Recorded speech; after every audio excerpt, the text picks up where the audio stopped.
श्रीमद् भगवद गीता अध्याय 4 श्लोक 26।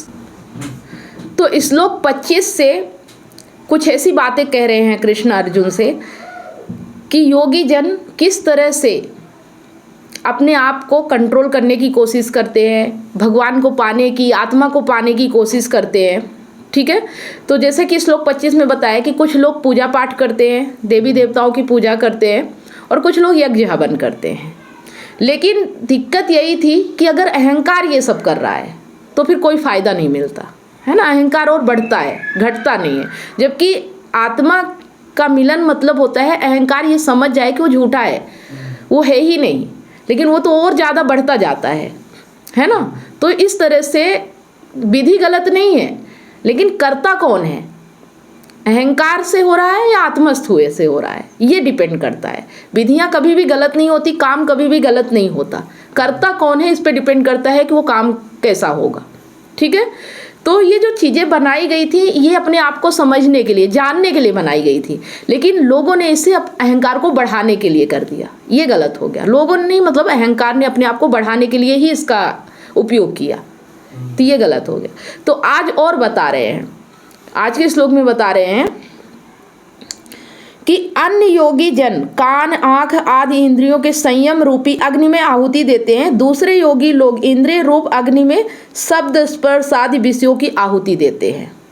ठीक है, अभी तक तो हमने एक योग की जाना कि देवी देवताओं की पूजा करते हैं और यज्ञ हवन करते हैं, लेकिन अब दो तरह के योगी और होते हैं, है ना। वो योगी होते हैं जो संयम करके, संयम से इंद्रियों को रोकते हैं।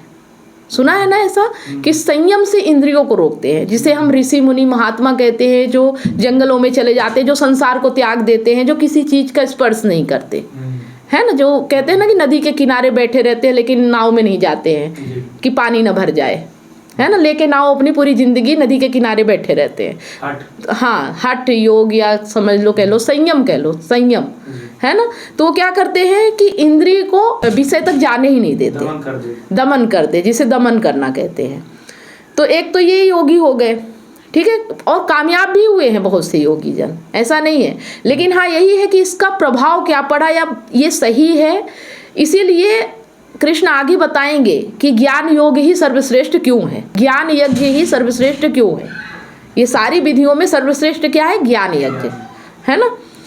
तो एक तो ये हो गए, और दूसरे योगी कौन होते हैं, जो अपनी इंद्रियों से, इंद्रियों रूपी संयम से, मतलब इंद्रियों को ही संयम करते हैं कि वस्तु इंद्रियों तक आएगा लेकिन मन तक नहीं आएगा, है ना। मतलब इंद्रियों तक आके वस्तु को खत्म कर देना चाहते हैं। मतलब जो ये अग्नि है, संयम रूपी अग्नि में विषय को ही भस्म कर देते हैं, आता ही नहीं, है ना, विषय तक जाते ही नहीं। और एक होता है कि इंद्रिय रूपी अग्नि में इंद्रियां ही अग्नि बन जाती हैं कि अब आएंगी तो विषय आएगा तो, लेकिन मन तक नहीं जाने देंगे। जैसे हम अग्नि में हवन करते हैं तो वही नष्ट हो जाता है, उसी तरह से इंद्रियां अग्नि बन जाती है कि अब इससे आगे जाने नहीं देंगे, मन तक नहीं जाने देंगे, है ना।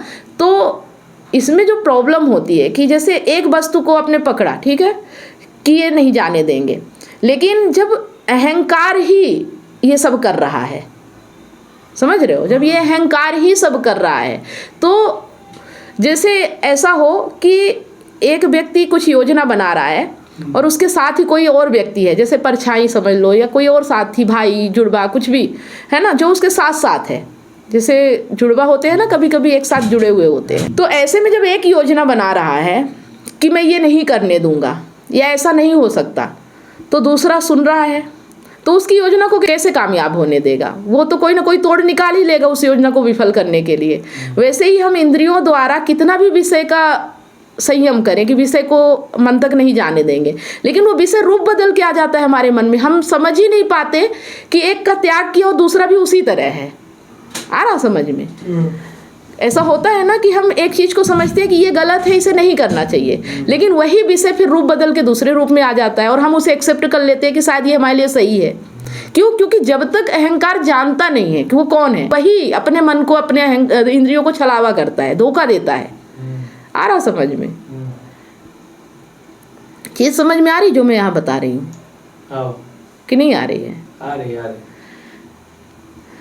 तो यहाँ पे एक चीज़ तो साबित हो जाती है कि अहंकार को अपने ऊपर भरोसा नहीं है, इसीलिए वो दमन करता है, इसीलिए वो इंद्रियों का संयम करता है।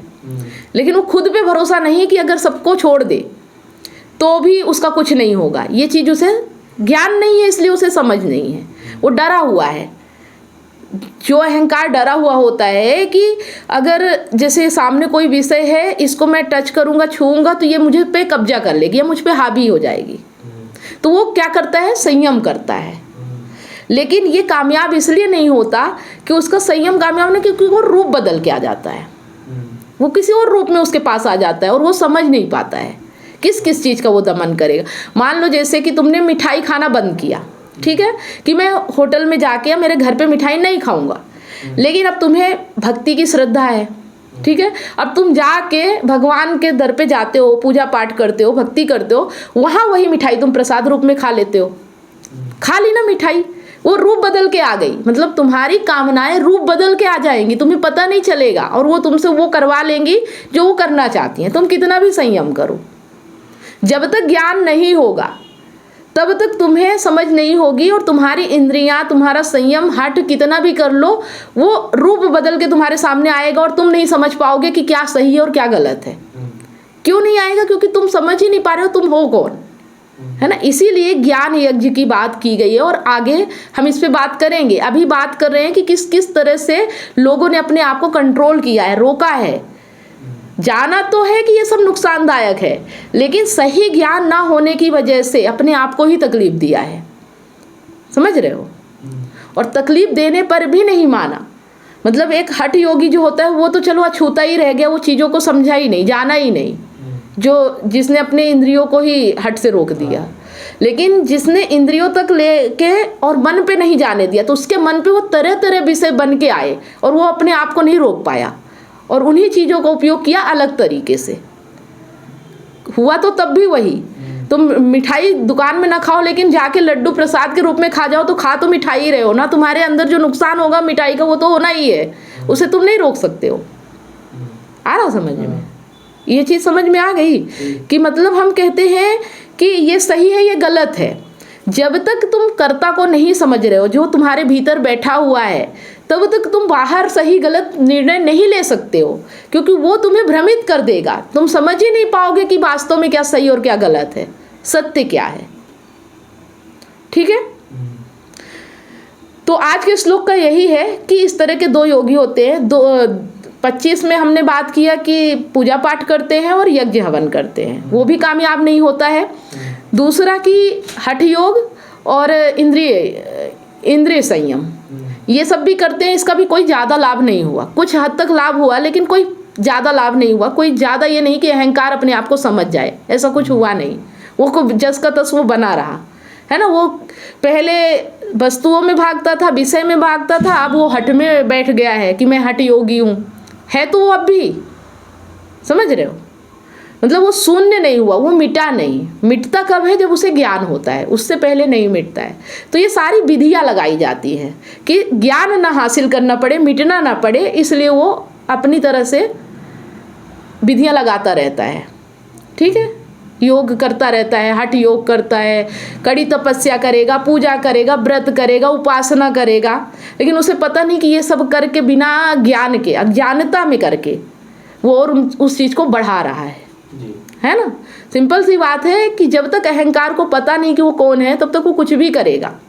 अगर तुम्हारा केंद्र ही अहंकार है तो तुम नैतिकता, सामाजिकता कितनी भी निभा लो, गलत ही होगा। तुम सही भी करने जाओगे तो भी तुमसे गलत ही होगा, कभी सही हो ही नहीं सकता, है ना। तो सही तरीका क्या है? सिर्फ ज्ञान यज्ञ। तो इस पे हम आगे बात करेंगे। आज के श्लोक का बस इतना ही मकसद है, ये चीज़ें समझना कि जो संसार में चल रहा है, जो दुनिया में हो रहा है, इस चीज़ को हम समझें, जानें कि इनका क्या उपयोगिता है और ये कितने हद तक सही है। ठीक है, तो अगर इस रिलेटिव आपके कोई सवाल है या क्या समझ में आया, अभी तक किस भ्रम में थे, कुछ दूर हुआ, ये चीज़ें आप शेयर कर सकते हैं। तो यही मेरे को समझ में आया कि आपने बताया कि इंसान एक विषय को छोड़ देता है, लेकिन वही विषय रूप बदल के आ जाता है। जैसे कोई सोचता है कि मैं आज व्रत रखूंगा, आज कुछ नहीं खाऊंगा, वहीं दूसरी तरफ वो ये देखने लग जाता है कि व्रत में क्या क्या खा सकते हैं, फिर वो शुरू कर देता है, फरियाल खाता है, चिप्स खाता है आलू की, तो मतलब व्रत फिर रहा ही कहाँ। और उसे तो लगता है मन ही मन कि मैंने आज व्रत रखा है, रोका है। और एक चीज और कि व्रत रखने पे उसे घमंड भी बहुत बढ़ता है कि आज मैंने व्रत रखा, आज लोग मेरा सम्मान करेंगे, आज मुझे ज्यादा उपाधि दी जाएगी, आज ज्यादा महत्व दिया जाएगा। अक्सर वो इसी नजरों से लोगों की ओर देखता है कि आज मैंने व्रत रखा है, क्या अहंकार से बोलता है आज मेरा व्रत है। देखा है कभी किसी व्यक्ति से बात करते वक्त उसके लहजे को देखना कि आज मैंने व्रत रखा है, जैसे बहुत बड़ा काम है। मतलब वो चाहता है कि लोग मुझे तवज्जो दे, लोग मुझे भाव दे। तो इससे अहंकार और बढ़ रहा है, घट नहीं रहा है ना। आ गया समझ में? तो फिर सही तरीका क्या है? सिर्फ ज्ञान, समझ जाना, जान जाना। जानने के बाद तुम कुछ भी करो। इसीलिए बोलते हैं कि शुरुआत में इंद्रिय संयम ठीक है, शुरू में हट करना भी ठीक है, लेकिन उसी को समझ जाना कि यही अध्यात्म है, ये गलत है। मतलब जब हमारे पास ज्ञान नहीं होता तब ठीक। हाँ, पर हमें आगे बढ़ना है, वहीं रुक नहीं जाना है, उसी को ही अध्यात्म नहीं समझ लेना है कि यही आत्मज्ञान है। ये गलत होता है। लोग फिर उसी धर्म नियम में बंध जाते हैं, उससे फिर बाहर नहीं निकल पाते हैं, है ना। शुरुआत के लिए ठीक है, क्योंकि अगर तुम नहीं समझ रहे हो तुम कौन हो, तो कम से कम इसी से बचे रहोगे। लेकिन तुम्हें धीरे धीरे समझना होगा कि तुम कौन हो।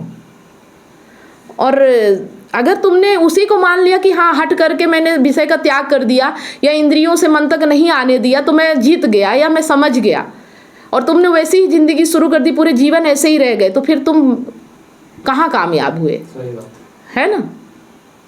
ठीक है, तो आज का वीडियो और ये आज का श्लोक आपको कितना समझ में आया है, और आपने अभी तक क्या मान्यता और क्या धारणाएं बना रखी हैं, क्या वो चीज़ें टूट रही हैं, क्या समझ में आ रही हैं कि कहाँ तक वो सही है, कहाँ तक वो गलत है, और किस स्थिति में किस नज़रिए से करना चाहिए। अगर ऐसा है तो कमेंट करके ज़रूर बताएं। अगर इस रिलेटिव कोई सवाल है तो भी आप हमसे कमेंट करके पूछ सकते हैं। वीडियो अच्छा लगा तो लाइक करें, ज़्यादा से ज़्यादा इसे शेयर करें। मिलते हैं फिर एक और नेक्स्ट श्लोक में, तब तक आप सभी लोगों को वीडियो अंत तक देखने के लिए बहुत बहुत धन्यवाद।